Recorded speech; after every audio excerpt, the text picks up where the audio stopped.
ये सभी गोली भट्टियाओं अच्छी गुणवत्ता वाली थीं, लेकिन 5वीं श्रेणी की गोली भट्टियाओं स्पष्ट रूप से उतनी अच्छी नहीं थीं जितनी कि उनके पास थी।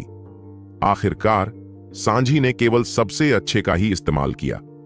अंत में राघव ने एक भट्टी चुनी जो तुलनात्मक रूप से मोटी लग रही थी। उसे वे भट्टी पसंद थीं जो ज्यादा मजबूत लग रही थीं। इसके बाद वह अपने घर लौट आया और आर्यवीर ने उसे अपने सामने गोलियों की एक भट्टी तैयार करने को कहा। राघव जानता था कि ऐसा इसलिए था क्योंकि उसे चिंता थी कि वह अपनी नई पिल फ्लेम को नियंत्रित नहीं कर पाएगा, जिससे वह प्रारंभिक दौर में असफल हो जाएगा। 5वीं श्रेणी की गोली को परिष्कृत करने के लिए राघव न केवल अपनी आंखें बंद करके ऐसा कर सकता था, बल्कि वह इसे अपने पैरों से भी परिष्कृत कर सकता था। यह बहुत आसान था, लेकिन एक बात सच थी, ब्लेजिंग पाइथन स्केल फ्लेम का इस्तेमाल करने से कुछ खामियां जरूर आईं। आखिरकार यह उसका पहला इस्तेमाल था। फिर राघव की जानबूझकर की गई गलतियों को जोड़ते हुए उसने केवल एक 3 रिंग वाली गोली को परिष्कृत किया। उस 3 अंगूठी वाली गोली को देखकर आर्यवीर ने राहत की सांस ली और उसने राघव को अंगूठा दिखाया।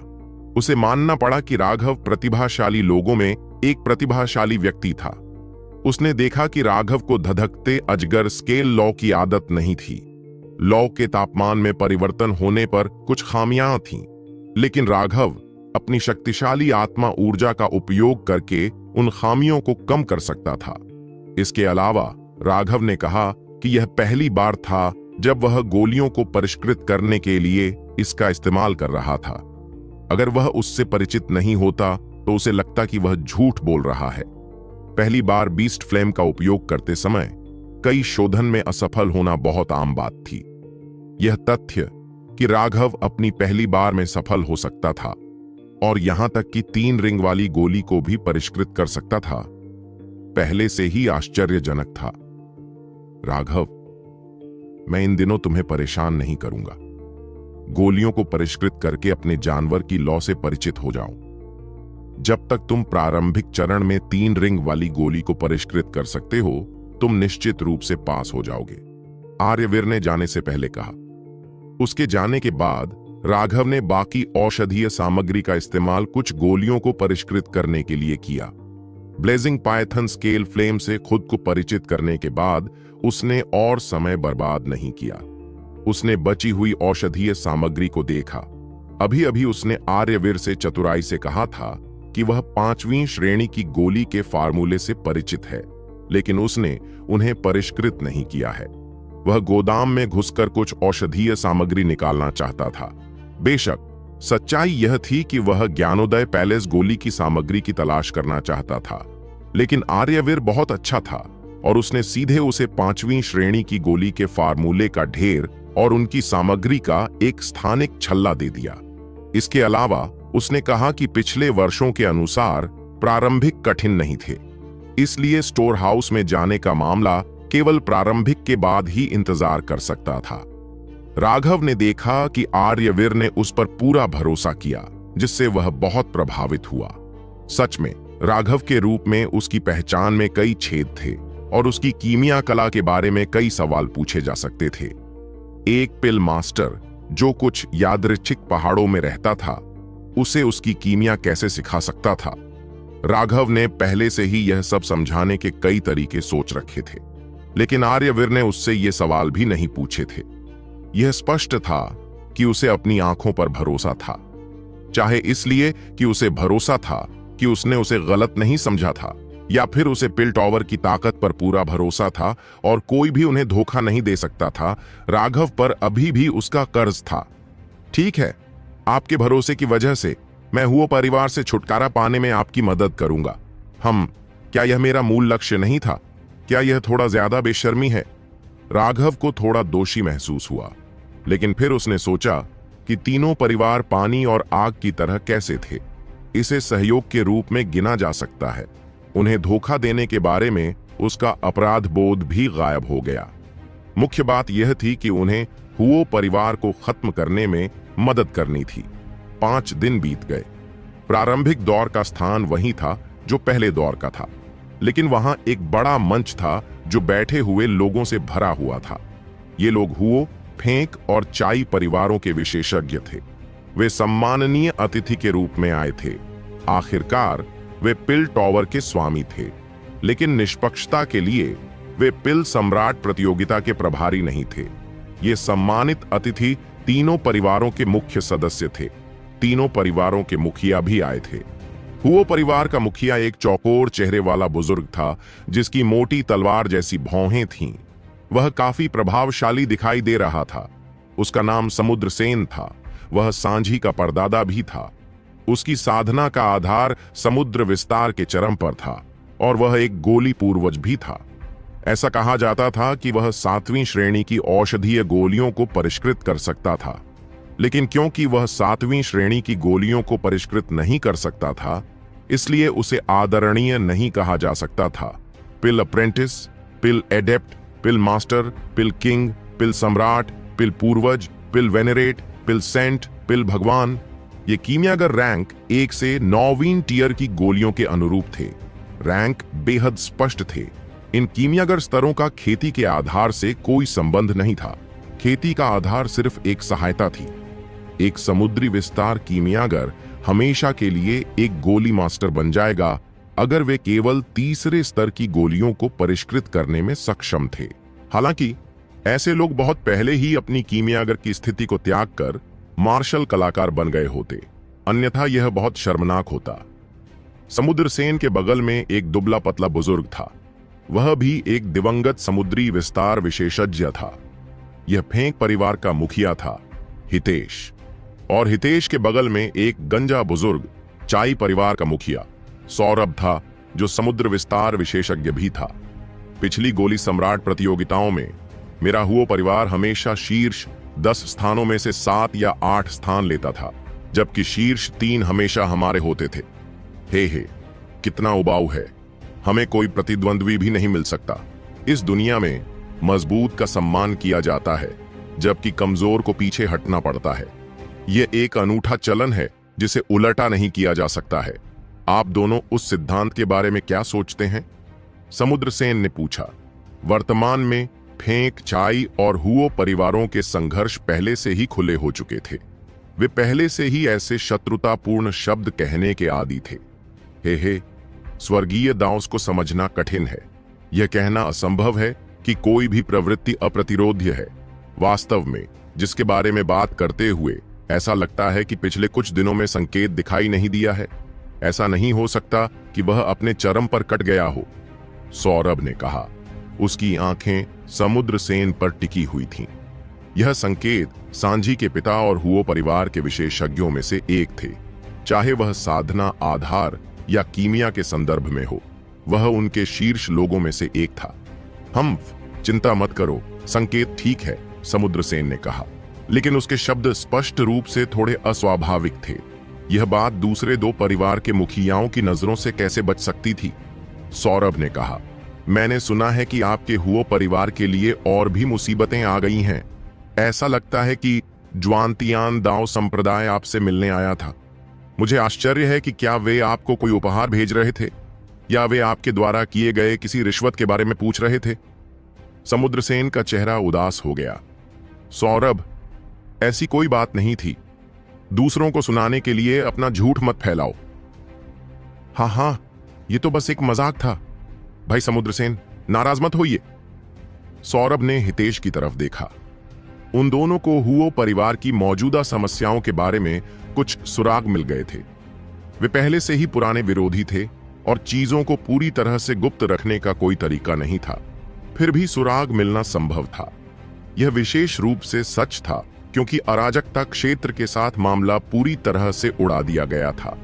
बाद में ज्वांटियन दाओ संप्रदाय उन्हें खोजने के लिए आया था। यह अजीब होगा अगर किसी ने कनेक्शन नहीं देखा। इसके अलावा उससे कुछ दिन पहले हुओ परिवार ने अचानक खुद को कुछ समय के लिए बंद कर लिया था, जबकि कुछ भी निश्चित नहीं था। ऐसा लग रहा था कि संकेत के साथ कुछ हुआ था। इसने सौरभ को समुद्रसेन की जांच करने के लिए प्रेरित किया और इस जांच ने वास्तव में परिणाम दिए। हालांकि सटीक सच्चाई का पता लगाने का कोई तरीका नहीं था, लेकिन वे जानते थे कि हुओ परिवार का अंदरूनी हिस्सा उतना शांत नहीं था जितना दिखाई देता था। यही काफी था। ठीक इसी समय भीड़ में शोर मच गया। गोली सम्राट प्रतियोगिता में भाग लेने वाले कीमियागर आ गए थे। राघव धीरे धीरे अपने मंच की ओर चला गया। अपना सिर उठाकर उसने हितेश और अन्य लोगों को देखा। आर्यवीर ने राघव को हितेश के बारे में बताया था। राघव को अपनी ओर देखते देख हितेश ने उसे प्रोत्साहित करते हुए थोड़ा सिर हिलाया। ठीक इसी समय बर्फीले और कठोर टॉवर प्रशासक भी अंदर आए। राघव ने हितेश की ओर थोड़ा झुककर सिर हिलाया। आखिरकार यह एक वरिष्ठ व्यक्ति था जो आर्यवीर के दादा की ही पीढ़ी का था। वह उसके प्रति बहुत घमंडी नहीं हो सकता था। राघव ने फिर समुद्रसेन की तरफ देखा। समुद्रसेन भी उसे देख रहा था और वह मुस्कुराया, लेकिन यह मुस्कान तिरस्कार से भरी थी। यह देखकर राघव क्रोधित हो गया और अचानक उसकी ओर इशारा करते हुए चिल्लाया, टॉवर प्रशासक, मैं रिपोर्ट करना चाहता हूं कि एक बेशर्म बूढ़ा आदमी मेरे साथ वेश्यावृत्ति करना चाहता है। वह प्रतियोगिता के दौरान मेरे प्रदर्शन को प्रभावित करने की कोशिश कर रहा है। पूरी भीड़ चुप हो गई। उन्होंने राघव की निगाहों का अनुसरण करते हुए समुद्रसेन को देखा, जिसके चेहरे पर अभी भी एक कठोर व्यंग्य छाया हुआ था। हर कोई अवाक रह गया। यह राघव थोड़ा पागल था, है ना? उसने वास्तव में हुओ परिवार के मुखिया को भड़काने की हिम्मत की। क्या वह अब अपनी जिंदगी नहीं चाहता था? यहां तक कि हितेश और सौरभ भी दंग रह गए। लेकिन फिर समुद्रसेन के अंधेरे भाव को देखकर उन्हें अविश्वसनीय रूप से तरोताजा महसूस हुआ। साथ ही उन्होंने इस छोटे से साथी की भक्ति की प्रशंसा की। उसने अपनी स्थिति व्यक्त करने के लिए समुद्रसेन का स्पष्ट रूप से अपमान किया था। यह उसके जीवन को भी खतरे में डालने के बराबर था। अगर वह जीवित रहना चाहता था तो उसे फेंग परिवार की सुरक्षा पर निर्भर रहना होगा।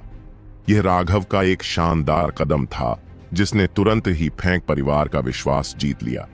बेटे, तुम मरना चाहते हो। समुद्रसेन के मन में हत्या की भावना उमड़ पड़ी। उसने ऐसा अपमान कब सहा होगा?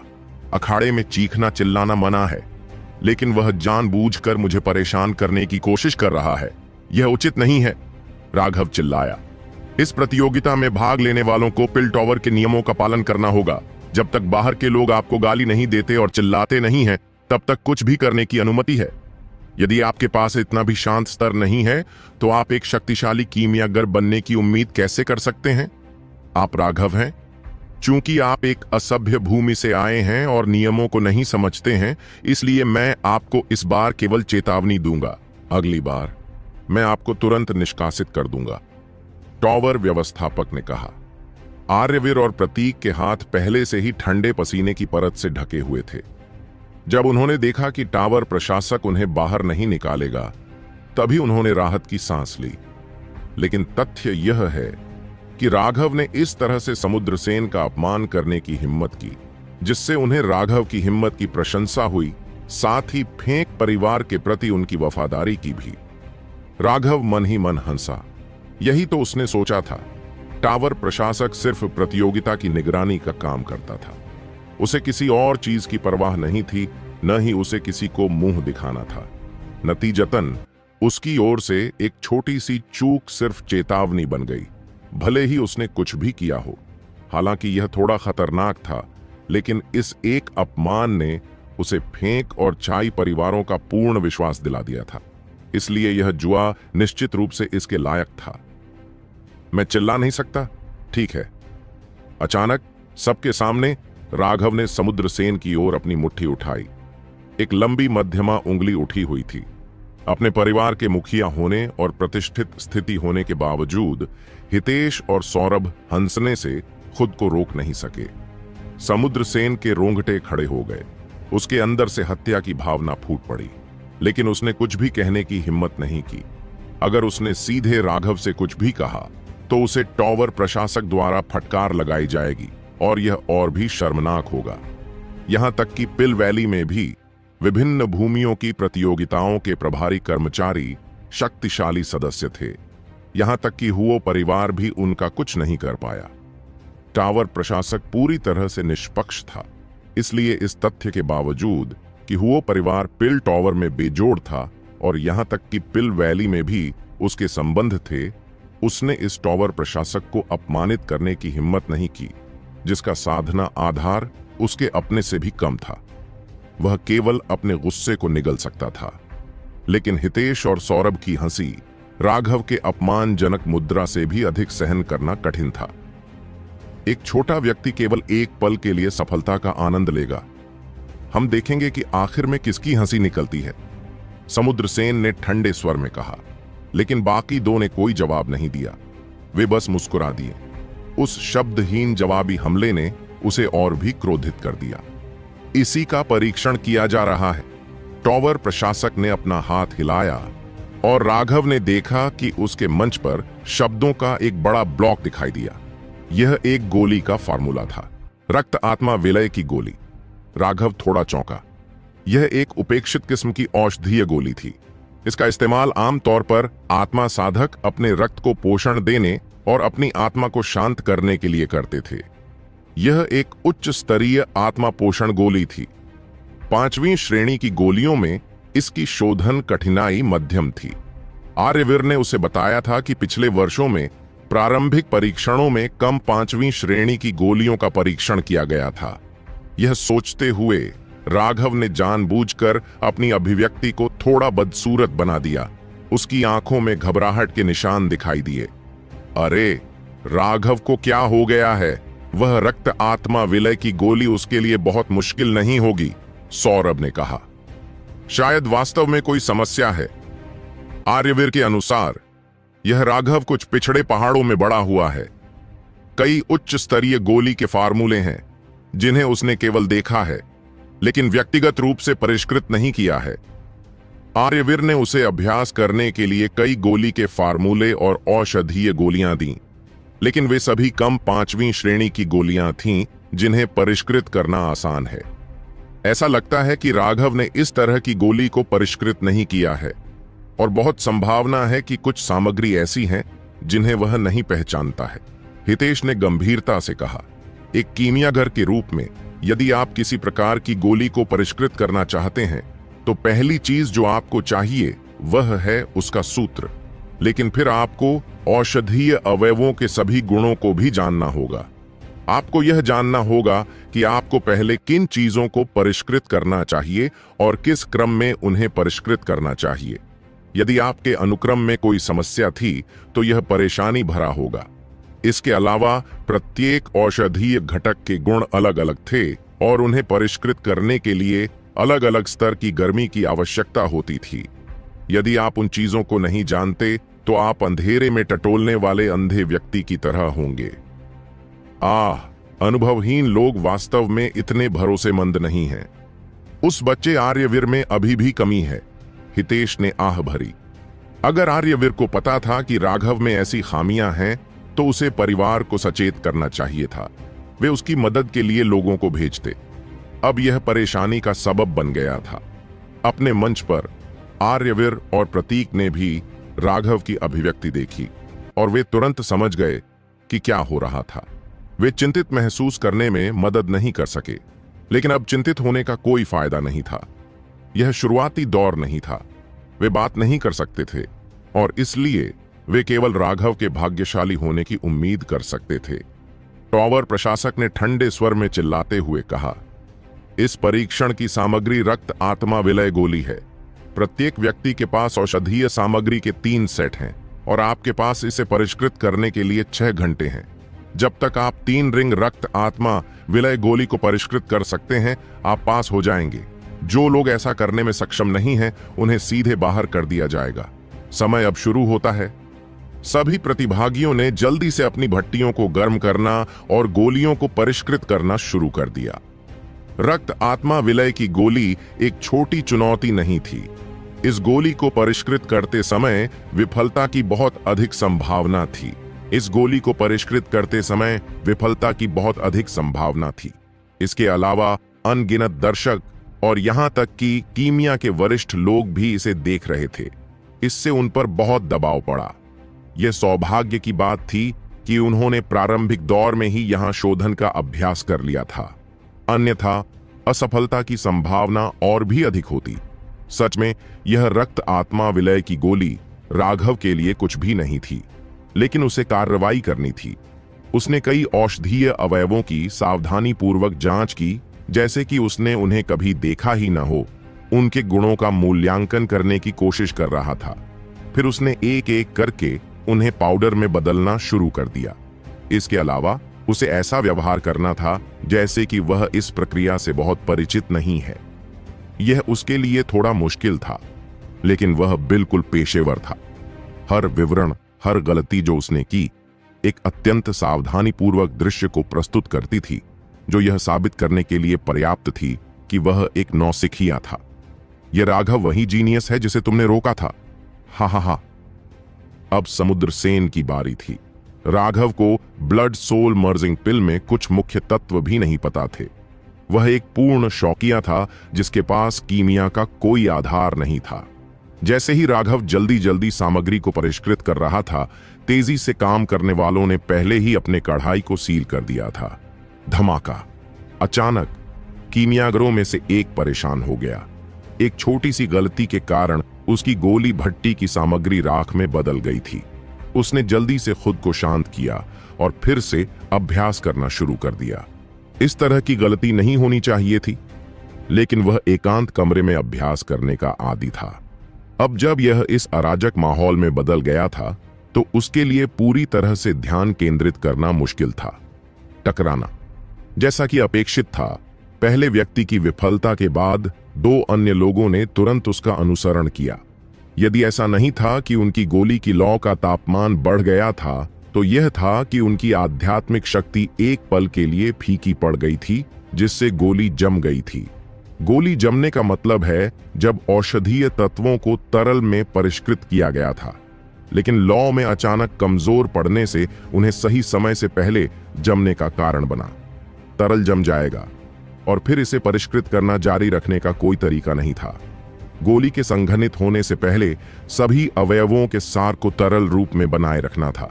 केवल अंतिम गोली संघनित होने पर ही आप लौ और आध्यात्मिक शक्ति की मात्रा बढ़ा सकते हैं, जिससे नमी बाहर निकलकर गोली में संघनित हो जाती है। धमाका! अचानक एक घनी औषधीय सुगंध क्षेत्र में भर गई। हे भगवान, यह सांझी है। उसने पहले ही गोली को गाढ़ा कर दिया है। दर्शकों में से चौंक कर चीखें निकलने लगीं। अखाड़े के अंदर बात करना मना था, लेकिन यह बात उन पर लागू नहीं हो रही थी। वे सभी जल्दी से सांझी की भट्टी की ओर देखने लगे। सांझी ने गर्व से अपनी भट्टी का ढक्कन खोला। 9 गोलियां एक शानदार रोशनी के साथ चमक उठीं। यह एक 6 अंगूठी वाली गोली है, जैसी कि सांझी से उम्मीद थी। वह पिछले 1000 सालों में हुए परिवार का शीर्ष कीमिया प्रतिभाशाली व्यक्ति है। रक्त आत्मा विलय गोली को परिष्कृत करना पहले से ही काफी कठिन था। इस शोर भरे वातावरण में इसे इतनी जल्दी परिष्कृत करना वास्तव में सराहनीय था। अभी सिर्फ 1 घंटा ही बीता था। वह इतनी जल्दी ऐसा कर पाया, इसका एक कारण था उसकी बीस्ट फ्लेम। आखिरकार यह अर्थ ड्रैगन गोल्डन ब्लेज ही था, जो बीस्ट फ्लेम रैंकिंग में पहले स्थान पर था। दूसरा कारण यह था कि सांझी की कीमिया कला और मानसिक गुणवत्ता वास्तव में उत्कृष्ट थी। समुद्र सेन ने गर्व से सांझी को देखा। उसे बचाने के लिए इतनी बड़ी कीमत चुकाना पूरी तरह से सार्थक था। अचानक एक और रोशनी चमकी। राघव की भट्टी में एक लौ दिखाई दी, लेकिन इससे सभी लोग दंग रह गए। यह बेवकूफ, वह पहले धुएं वाली घास को अग्नि ड्रैगन जड़ के साथ मिला रहा है। क्या वह कीमिया भी जानता है? गालियां गूंजने लगीं। इन 2 पाउडरों को सीधे तौर पर मिलाया नहीं जा सकता था। राघव कई बार असफल हुआ और फिर रुक गया। वह बस दूसरों को सुधारते हुए देखता रहा। अच्छा, वह होशियार हो रहा है। हितेश मुस्कुराया। खुद ही इधर उधर टटोलने के बजाय दूसरों की शोधन प्रक्रिया को देखना बेहतर था। सभी को जो गोली का फार्मूला दिया गया था, वह सिर्फ एक सामान्य रूपरेखा थी। इसमें विस्तार से नहीं बताया गया था, और अगर आप औषधीय गुणों को नहीं समझते हैं, तो आपके लिए इसे परिष्कृत करने का कोई तरीका नहीं था। हम्मा, अब समझदार बनने में बहुत देर हो चुकी है। सिर्फ 1 घंटा बचा है। क्या उसके पास कोई उम्मीद है? समुद्र सेन ने व्यंग्य किया। तभी निखिल ने रेत घड़ी की ओर देखा। वहां ज्यादा रेत नहीं बची थी। राघव ने रेत घड़ी को देखा और उसे लगा कि अब समय आ गया है। उसने अपनी भट्टी में पाउडर डालना शुरू कर दिया। इस समय भी वह अभी भी दिखावा करना चाहता है। राघव पिछली बार की तरह ही काम कर रहा था। उसने एक ही बार में अपनी सारी औषधीय शक्तियां झोंक दी। क्या उसे लगा कि यह पिछली बार की तरह ही काम था? पिछली बार उसके पास सिर्फ 7 औषधीय पाउडर थे, लेकिन अब वह 5वीं श्रेणी की गोली को परिष्कृत कर रहा था। इसमें 100 से ज्यादा सामग्रियां थीं। क्या इस बेवकूफ को लगता है कि यह अभी भी दूसरी श्रेणी की गोली है? हे, उसके पास बेवकूफ बनने के अलावा कोई विकल्प नहीं है। उसके पास पर्याप्त समय नहीं है। वह सिर्फ जोखिम ही उठा सकता है। ओ भाई आलोक, क्या आपको भी लोगों का मूल्यांकन करना पसंद नहीं है? आज आप कुछ क्यों नहीं बोल रहे हैं? भाई आलोक नामक व्यक्ति ने अपना सिर हिलाया। मुझे ऐसा करने का मन नहीं है। मेरे चेहरे पर दर्द हो रहा है। पिछली बार जब राघव ने गोलियां परिष्कृत की थीं, तो उसने ही उसकी सबसे अधिक आलोचना की थी। नतीजतन उसे ही सबसे जोरदार थप्पड़ खाने पड़े थे। राघव की गोली भट्टी में 107 औषधीय पाउडर घुस गए, साथ ही उसकी विशाल आध्यात्मिक शक्ति भी। उसकी आध्यात्मिक शक्ति ने पाउडर को अलग अलग रखा। हालांकि भट्टी के भीतर वे गर्म होते गए, लेकिन वे अभी तक एक दूसरे में विलीन नहीं हुए। अगर वह उन्हें अब मिला देता तो यह गोलियों को परिष्कृत करने का काम नहीं होता, बल्कि बस पेस्ट की भट्टी बन जाती। लेकिन यह देखकर कि राघव सभी सामग्रियों को एक दूसरे से अलग रख रहा था, यहां मौजूद हर कीमियागर चौंक गया। यहां तक कि टावर प्रशासक के चेहरे के भाव भी बदल गए। टावर प्रशासक और 3 परिवार के मुखिया भी ऐसा करने में सक्षम थे। लेकिन राघव की उम्र कितनी थी? वह उनकी उम्र का एक अंश मात्र था, लेकिन उसके पास पहले से ही ऐसी भयानक आध्यात्मिक शक्ति थी। यह राघव वास्तव में एक चमत्कार है। यह केवल अफसोस की बात है कि उसे हमने छोटी उम्र से नहीं पाला। तब उसकी उपलब्धियां इतनी अधिक होती कि हम केवल उसका सम्मान करते। हितेश ने आह भरी। ऐसा शानदार मोती इतने सालों से पहाड़ों में खोया हुआ था। अगर वह इस बार असफल हो गया तो यह वास्तव में अफसोसजनक होगा। आखिरकार यह प्रतियोगिता केवल 1 सदी में एक बार होती है, और अगर वह इस अवसर को चूक गया तो उसे फिर कभी गोली सम्राट प्रतियोगिता में कोई भाग्य नहीं मिलेगा। अरे, राघव ने युक्सिन घास को छोटे मुर्गे के फूल के साथ मिला दिया है। इससे गोली की गुणवत्ता बहुत कम हो जाएगी। हितेश के हाव भाव अचानक बदल गए।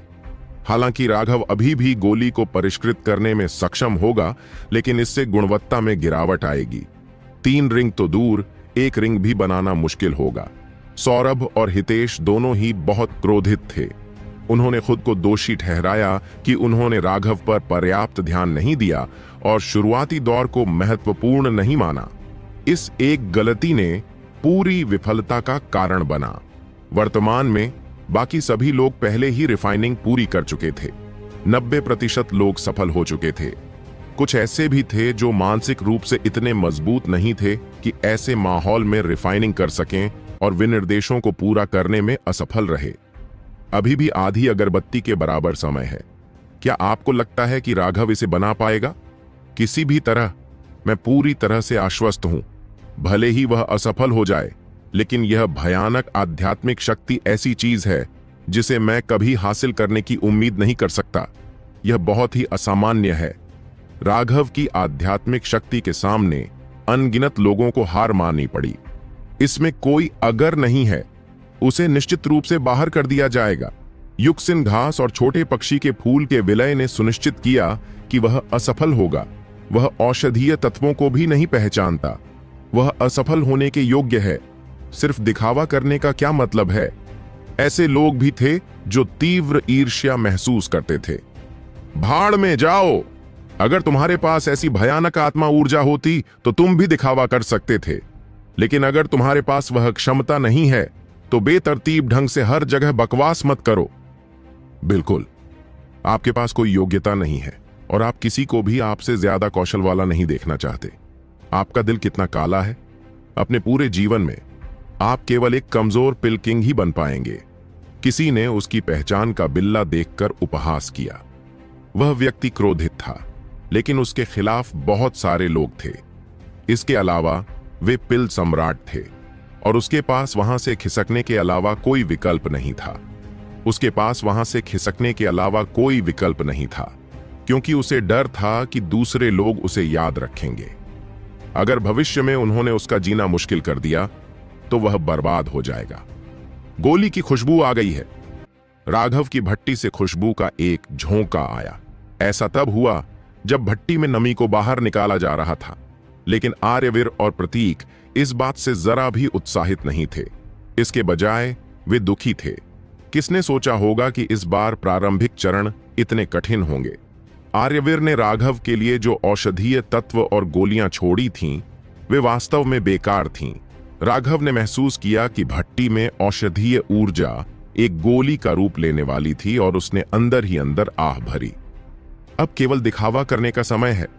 ज्ञानोदय महल के सितारे के लिए, ड्रैगन के खून को परिष्कृत करने के लिए मुझे अपना चेहरा भी नीचे खींचना पड़ा। धमाका! अचानक राघव की आध्यात्मिक शक्ति फूट पड़ी, जिससे उसकी भट्टी के ऊपर हवा में 30 मीटर का भंवर बन गया। क्या? सभी लोग चौंक कर चिल्ला उठे। यहां तक कि टावर एडमिनिस्ट्रेटर भी खड़ा हो गया। यह आध्यात्मिक गोली उन्नयन कला है। वह वास्तव में इसका उपयोग करने में सक्षम है। उसकी आध्यात्मिक शक्ति कितनी विशाल है। हितेश सदमे से भर गया। यह आध्यात्मिक गोली उन्नयन कला तब इस्तेमाल की जाती थी जब गोली बनने वाली होती थी। यह गोली की सुगंध के भीतर औषधीय ऊर्जा को अवशोषित कर गोली की गुणवत्ता को बढ़ा सकती थी। मूलतः वहां उपस्थित सभी लोग इस तकनीक के बारे में जानते थे, लेकिन उनमें से 99% ने कभी इसका प्रयोग नहीं किया था। ऐसा नहीं था कि वे इसका उपयोग नहीं करना चाहते थे, बल्कि वे ऐसा करने में सक्षम नहीं थे। उनके पास पर्याप्त आत्मिक ऊर्जा नहीं थी। बेशक, अगर कोई पिल पूर्वज 5वीं श्रेणी की गोली को परिष्कृत करना चाहता है, तो अपनी शक्तिशाली आध्यात्मिक शक्ति के साथ वे इस तकनीक का उपयोग करने में सक्षम होंगे। लेकिन कौन सा गोली पूर्वज इतना ऊब जाएगा कि अपनी कीमती आध्यात्मिक शक्ति को 5वीं श्रेणी की गोलियों को परिष्कृत करने में बर्बाद कर देगा? तब उनके दिमाग में वाकई कुछ गड़बड़ होगी।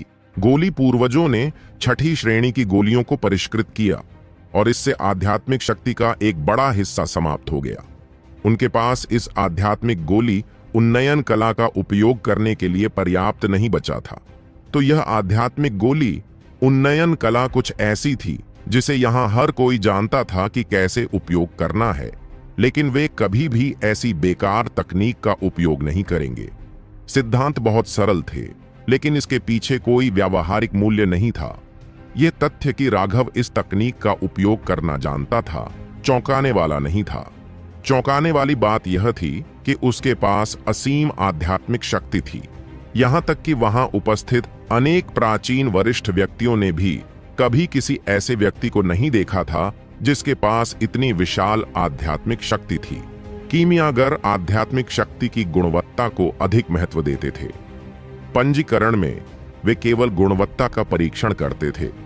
आध्यात्मिक शक्ति की मात्रा इतनी महत्वपूर्ण नहीं थी। जब तक आपके पास गोलियों की भट्टी को परिष्कृत करने के लिए पर्याप्त शक्ति थी, तब तक यह पर्याप्त था। आप बस आराम कर सकते थे और अगली भट्टी से पहले अपनी आध्यात्मिक शक्ति को पुनः प्राप्त कर सकते थे। इसलिए किसी को इसकी परवाह नहीं थी। खैर, ऐसा नहीं था कि उन्हें इसकी परवाह नहीं थी, लेकिन बस इतना था कि किसी के पास इतनी विशाल आध्यात्मिक शक्ति नहीं थी। इसलिए राघव द्वारा इस तकनीक के इस्तेमाल ने उन्हें गहराई से हिला दिया। राघव की गोली भट्टी के ऊपर विशाल भंवर ने तेजी से आसपास की सारी हवा को चूस लिया। मैं समझ गया, इस छोटे से लड़के में वाकई कुछ हुनर है। शायद वह पास हो जाए। हितेश ने अचानक अपने पैर पर थपकी दी। सौरभ ने भी सिर हिलाया। अब जब सैकड़ों लोगों ने रक्त आत्मा विलय गोली को परिष्कृत कर लिया है, तो हवा में औषधीय सुगंध बेहद घनी है। यह तकनीक उसकी गोली के लिए बिखरी हुई सभी औषधीय ऊर्जा को अवशोषित कर सकती है। अगर वह केवल अपनी गोली की खुशबू को अवशोषित कर रहा होता तो शायद वह पास नहीं हो पाता, लेकिन अब वह वास्तव में बेशर्म है। समय खत्म हो गया है। घंटा घर पर नजर रखने वाले व्यक्ति ने चिल्लाकर कहा। धमाका। लगभग उसी समय एक जोरदार धमाका हुआ। वह ध्वनि फैंग और छाई परिवारों के कानों में स्वर्गीय संगीत की तरह गूंज रही थी। अपने शांत स्वभाव के बावजूद सौरभ और हितेश के दिल कई बार धड़कते रहे। जहां तक आर्यवीर और प्रतीक का सवाल है, उनके दिल व्यावहारिक रूप से उनकी छाती से बाहर निकल आए। राघव एक कीमिया जीनियस था। नहीं, वे अब और जीनियस का उपयोग नहीं कर सकते थे। उसे इससे परे कुछ होना था। उनकी कीमियागिरी की क्षमता असीम थी। अगर उन्होंने छोटी उम्र से ही यहां पढ़ाई की होती तो शायद उन दोनों का दम घुट जाता और वे खुदकुशी करना चाहते। राघव के चेहरे पर घबराहट थी क्योंकि उसने धीरे से ढक्कन खोला था। उसकी भट्टी के अंदर 9 औषधीय गोलियां पड़ी थीं। उनमें से 8 गहरे रंग की थीं, लेकिन एक पर चमकदार रेखाएं चमक रही थीं। उस पर 3 छल्ले थे। ओह, मैं सफल हो गया। राघव ने अपनी बांह हिलाई, लेकिन अंदर ही अंदर वह कोस रहा था। यह काम बहुत थका देने वाला था। आध्यात्मिक गोली उन्नयन कला का उपयोग करते समय उसने सारी औषधीय ऊर्जा सिर्फ एक गोली में डाल दी थी। राघव ने गोली पर 3 छल्ले बनते हुए देखा था। अगर वह चाहता तो गुणवत्ता को बढ़ाना जारी रख सकता था। उसे परिणाम स्पष्ट रूप से पता था, लेकिन फिर भी उसे बहुत घबराया हुआ अभिनय करना पड़ा। और फिर ऐसा अभिनय करना पड़ा जैसे वह अतुलनीय रूप से राहत और उत्साहित हो। राघव खुद की अधिक से अधिक प्रशंसा करने लगा था। वह वास्तव में अधिक से अधिक बेशर्म होता जा रहा था। हा हा हा, सफलता। अब जबकि प्रारंभिक चरण समाप्त हो चुके थे, आर्यवीर और प्रतीक खुशी से झूम उठे और हंसने लगे। इस अचानक उलटफेर ने उन्हें खुशी से पागल कर दिया और उन्हें राघव को गले लगाने और उसे चूमने की इच्छा हुई। प्रारंभिक चरण समाप्त हो गए हैं। जो पास हो गए हैं वे अपने नए बैज ले लें ताकि वे एलिमिनेशन राउंड में भाग ले सकें। टावर प्रशासक ने अपना हाथ हिलाया और कुछ लोग तुरंत वहां आ गए और बैज बांटने लगे। जो असफल हुए वे केवल दुखी होकर जा सकते थे। छोटे दोस्त, तुम वास्तव में बुरे नहीं हो। टावर प्रशासक ने जाने से पहले वास्तव में राघव की प्रशंसा की। हा हा, राघव, चलो जश्न मनाते हैं। आर्यवीर ने राघव को सीधे अखाड़े से बाहर खींच लिया। राघव ने एकदम उलटफेर कर दिया था। उसकी चमक सांझी को पूरी तरह से मात दे रही थी, जिसने 6 रिंग की गोली को परिष्कृत किया था और पहले अपना शोधन पूरा किया था। सांझी की वर्तमान अभिव्यक्ति बदसूरत थी और वह अपने लोगों को भी दूर ले गया। हा हा हा भाई, चलो बच्चों के साथ जश्न मनाते हैं। हितेश हंसा और सौरभ के साथ चला गया। उन्होंने उदास समुद्रसेन की ओर एक नजर भी नहीं डाली। राघव, है ना? जरा रुको, तुम आग से खेल रहे हो। फेंक हवेली शहर के पश्चिम में स्थित थी, लेकिन फिर भी इसे शहर के केंद्र का हिस्सा माना जाता था। यहां से 7 ट्रेजर ज्वेल टॉवर को देखना भी संभव था।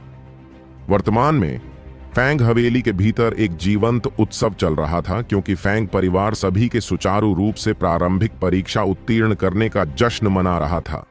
सच तो यह है कि जो लोग फैंग परिवार के पक्ष में खींचे जा सकते थे वे सभी कुलीन वर्ग के कुलीन थे। गोली शोधन परीक्षण का यह स्तर उनके लिए कठिन नहीं था। चाई परिवार के लोग भी मौजूद थे।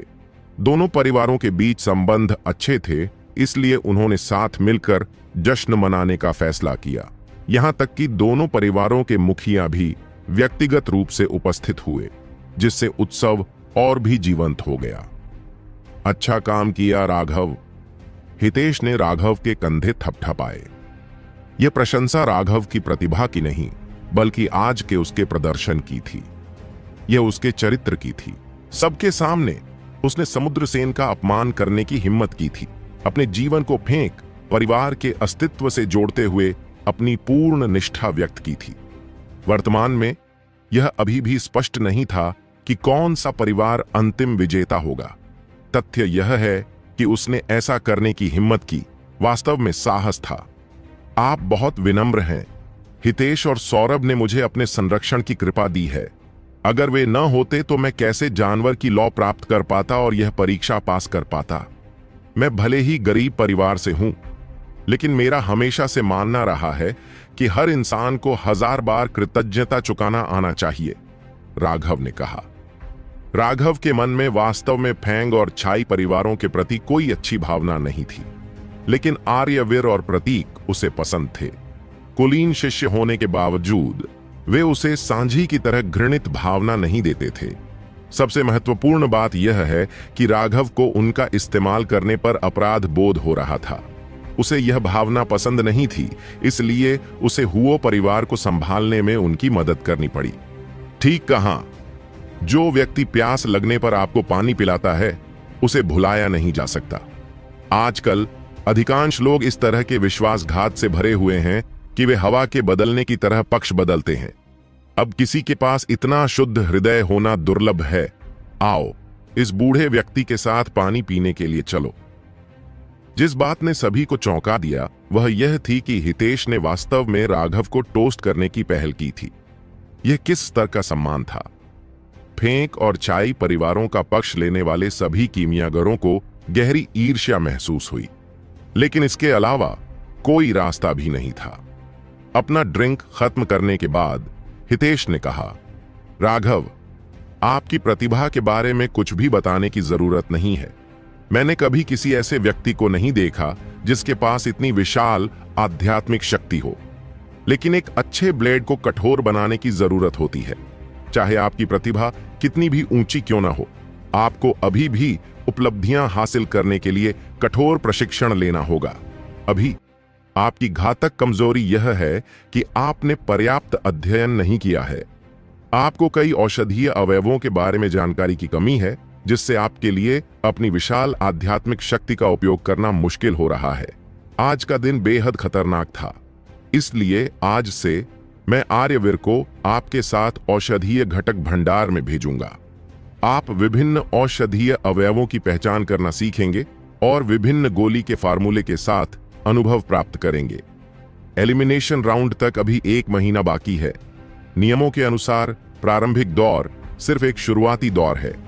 एलिमिनेशन राउंड 10 गुना ज्यादा मुश्किल है, इसलिए यह 1 महीने का समय आपके लिए बहुत महत्वपूर्ण है।